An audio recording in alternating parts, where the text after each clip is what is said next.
Yeah, there's a caricature that we all know about how you're unsocialized, and of course you didn't meet the rigorous criteria imposed Exactly. in the government system.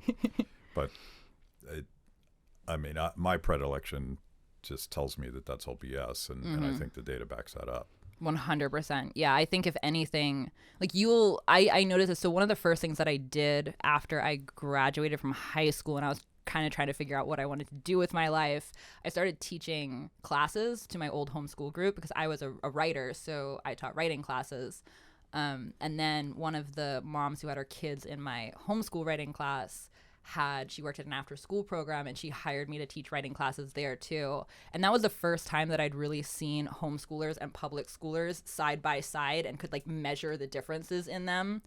And it was wild to me to see, like, I was walking these two groups of people through the same curriculum that I developed, and the results or the response of these two groups of people was so different. The homeschoolers, like, the reason I started teaching this class was because there was a whole cohort of kids in my old homeschool group who didn't want to write.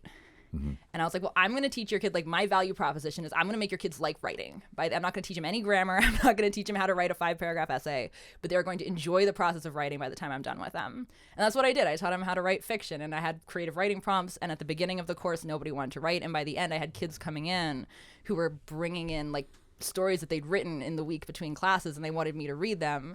And it was like, okay, like, see, writing can be fun. This is not so terrible. You've just been doing it wrong. And then I did the same thing with these kids who were in public school. And one, they didn't really want to talk to me. They were super awkward. Their social skills were terrible.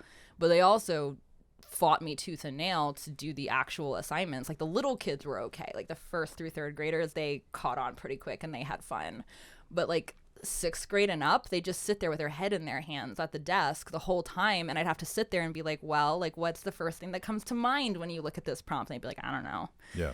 And it was so interesting to me to see, like, because you hear people say this when you talk about homeschoolers. They're like, oh, well, yeah, I know a homeschool kid, and they're, like, really bright and really engaging, and they'd have no problem talking to adults.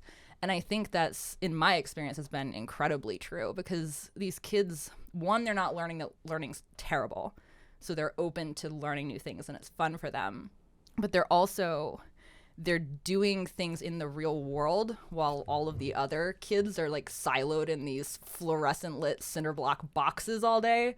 And they're actually out talking to adults, and they're interacting in the real world. And so they're developing a higher level of social skills than the kids in the classroom. They might not be great at, like, pop culture references, but that's a terrible metric for socialization anyway. Like, that doesn't matter. I'm pretty sure they'll figure that out on their own. Yeah. It took me a while, but I did. So I think yes.